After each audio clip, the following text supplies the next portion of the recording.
Hi hello welcome back to my channel. അപ്പോൾ ഇന്ന് ഞാൻ വന്നിട്ടുള്ള നല്ല അടിപൊളി ഒരു സ്നാക്കിൻ്റെ റെസിപ്പി കേട്ടോ. അപ്പോൾ സ്നാക്ക് എന്ന് പറഞ്ഞാൽ നമ്മളിതാ ബ്രെഡിൻ്റെ ഈ സൈഡ് ഭാഗം നമ്മൾ സാധാരണ എന്തെങ്കിലും ഉണ്ടാക്കുമ്പോൾ കളയാറില്ലേ ചെയ്യുക. ആ കളയുന്ന ആ ഭാഗം കൊണ്ടായിട്ട് നമ്മൾ ഇന്ന് ഉണ്ടാക്കാൻ വേണ്ടിയിട്ട് പോകുന്നത്. അത് മാത്രം മതി, വേറെ ഒന്നും ആവശ്യമില്ല കേട്ടോ. കുട്ടികൾക്കാണെങ്കിൽ ഇത് മാത്രം നമുക്ക് ലഞ്ച് ബോക്സിലും സ്നാക്സ് ആക്കിയിട്ട് കൊടുക്കാൻ വേണ്ടി പറ്റുന്ന അടിപൊളി റെസിപ്പിയാണ്. എല്ലാവരും ഒന്ന് ട്രൈ ചെയ്ത് നോക്കാം കേട്ടോ. പെട്ടെന്ന് നമുക്ക് ഉണ്ടാക്കാനും പറ്റും, നല്ല അടിപൊളി സൂപ്പർ ടേസ്റ്റുമാണ്. അപ്പം നമുക്ക് വീട്ടിലോട്ട് പോവാം. അപ്പോൾ ആദ്യം തന്നെ ഞാനിപ്പോൾ 3 പീസ് ബ്രെഡ് എടുത്തിട്ടുണ്ട്. ഇനി നമുക്ക് അതിൻ്റെ നടുഭാഗം ഇതുപോലെ ഇങ്ങനെ കട്ട് ചെയ്തിട്ടെടുക്കാം കേട്ടോ. അപ്പോൾ ആ നടുഭാഗം വീഴുന്നത് നമുക്ക് ആവശ്യമില്ല. നമുക്ക് അതിനെ കൊണ്ട് ഇനി വേറെ എന്തെങ്കിലും ഉണ്ടാക്കാം, സാൻഡ്വിച്ച് എന്തെങ്കിലും ഉണ്ടാക്കാം കേട്ടോ. അതിന് നമുക്ക് ആവശ്യമേ ഇല്ല, നമുക്ക് ഈ സൈഡ് ഭാഗം മാത്രം മതി. ഇനി നന്നായിട്ട് നമുക്ക് 3 പീസിൻ്റെ ഇതുപോലെ കട്ട് ചെയ്തെടുക്കാം. അപ്പോൾ കട്ട് ചെയ്യുന്ന സമയത്ത് ചിലപ്പോൾ സൈഡിൽ ചെറുതായിട്ട് മുറിഞ്ഞു പോകുക ചെയ്യും, കുഴപ്പമൊന്നുമില്ല. ഒരു ഭാഗം എന്തായാലും നമുക്ക് മുറിച്ചെടുക്കേണ്ടതാണ്. കൂടാതെ അതിൻ്റെ സൈഡിൽ നിന്ന് പിന്നെയും നമുക്കൊന്ന് വിട്ടു പോയിട്ടുണ്ടെങ്കിൽ പ്രശ്നമൊന്നും ആക്കേണ്ട, വേറെ എടുക്കേണ്ട ആവശ്യമൊന്നുമില്ല. നമുക്ക് ഇതുകൊണ്ട് തന്നെ സൂപ്പറായിട്ട് ഉണ്ടാക്കാൻ വേണ്ടി പറ്റും കേട്ടോ. അപ്പോൾ അതെങ്ങനെയാണെന്ന് ഞാൻ കാണിച്ചു തരാം. ഇപ്പം നമ്മൾ 3 പീസ് ബ്രെഡിൻ്റെ ഇതുപോലെ ഇങ്ങനെ കട്ട് ചെയ്തിട്ടെടുത്തിട്ട് കേട്ടോ. അതൊരു സൈഡിലേക്ക് മാറ്റി വെക്കാം. നമുക്കിനൊരു കുഞ്ഞി പാത്രത്തിലേക്ക് 1 ടേബിൾ സ്പൂണോളം, നമുക്ക് അത്രേ ആവശ്യമുള്ളൂ, 3 ബ്രെഡല്ലേ എടുത്തിട്ടുള്ളൂ, അപ്പോൾ അത്രയേ വേണ്ടുള്ളൂ. 1 ടേബിൾ സ്പൂണോളം ടൊമാറ്റോ കച്ചപ്പ് ഇട്ട് കൊടുക്കുക. അതിലേക്ക് ഒരു നുള്ള് കസ്തൂരി മെത്തിയും അതുപോലെ തന്നെ നമുക്ക് എരിവിന് ആവശ്യമായിട്ടുള്ള കുറച്ച് ചില്ലി ഫ്ലെക്സും ഇട്ട് കൊടുക്കുക കേട്ടോ. നമ്മൾ ചുവന്ന മുളക് ക്രഷ് ചെയ്തത്.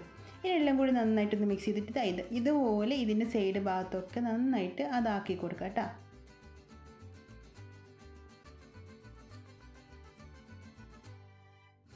ഇപ്പോൾ ഇത് നന്നായിട്ട് നമ്മൾ ഇതുപോലെ ഇങ്ങനെ ആക്കി കൊടുത്തതിന് ശേഷം നമുക്ക് ഒരു സൈഡ് ഭാഗത്ത് നിന്ന് ഇതുപോലെ ഇങ്ങനെ മടക്കി എടുക്കാം കേട്ടോ. അപ്പം മടക്കി ഇങ്ങനെ കൊണ്ടുപോകുന്ന സമയത്തൊന്നും പൊട്ടിപ്പോയാലൊന്നും കുഴപ്പമൊന്നുമില്ല. നമുക്ക് അവിടെ കുറച്ച് ഈ സോസ് എന്തെങ്കിലും കുറച്ച് വെള്ളം എന്തെങ്കിലും നനച്ചിട്ട് സോസിൻ്റെ മതി, ഈ സോസും ജസ്റ്റ് ഒന്ന് നനച്ചു കൊടുത്താൽ തന്നെ ആ ബ്രെഡ് അവിടെ അങ്ങനെ ഒട്ടിപ്പിടിച്ച് നിന്നോളും, കുഴപ്പമൊന്നുമില്ല കേട്ടോ. അതുകൊണ്ട് ഈ നന്നായിട്ട് നമുക്ക് 3 പീസിൽ ഇതുപോലെ തന്നെ ചെയ്തിട്ട് ഇതുപോലെ ടൂത്ത് പിക്ക് കൊണ്ട് കുത്തി കൊടുക്കാം.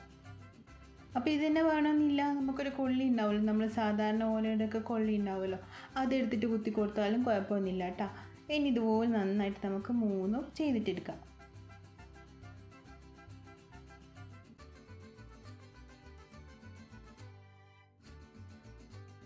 ഇപ്പോൾ നമ്മൾ 3 ഇതുപോലെ റെഡിയാക്കി എടുത്തിട്ടുണ്ട് കേട്ടോ. നല്ല ടേസ്റ്റ് ചെയ്ത് കഴിക്കാൻ വേണ്ടി നമുക്ക് ദോശക്കല്ല് എടുക്കാം കേട്ടോ. അതിൽ കുറച്ച് ഓയിലോ അല്ലെങ്കിൽ ബട്ടറോ ഗീയോ എന്താണെന്ന് വെച്ചാൽ നമ്മുടെ ഇഷ്ടത്തിനനുസരിച്ചിട്ട് നമുക്ക് ഒഴിച്ചു കൊടുക്കാം. അതിലേക്ക് നമുക്ക് ഇത് ഓരോ പീസ് ഇതുപോലെ ഇങ്ങനെ വെച്ച് കൊടുക്കാം കേട്ടോ. അപ്പോൾ ഈ ഒരു സമയത്ത് ലോ ഫ്ലെയിമിലാക്കി കൊടുക്കാൻ മറക്കേ ചെയ്യരുത്, പെട്ടെന്ന് കരിഞ്ഞു പോകും. അപ്പോൾ ലോ ഫ്ലെയിമിലിട്ടിട്ട് ഒരു 2-3 സെക്കൻഡ് മാത്രം വെച്ച് കഴിഞ്ഞാൽ തന്നെ ഇതുപോലെ നന്നായിട്ട് നമുക്കൊരു സൈഡ് ആയി കിട്ടും കേട്ടോ. ഇനി ഇതൊന്ന് തിരിച്ചിട്ട് കൊടുക്കാം.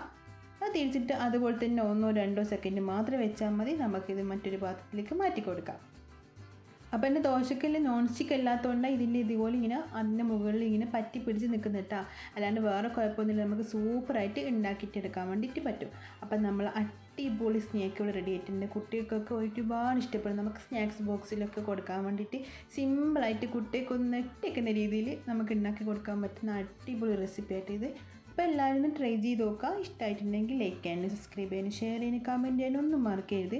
അപ്പം നമുക്ക് മറ്റെവിടെ പിന്നെ കാണാം. Bye, thank U.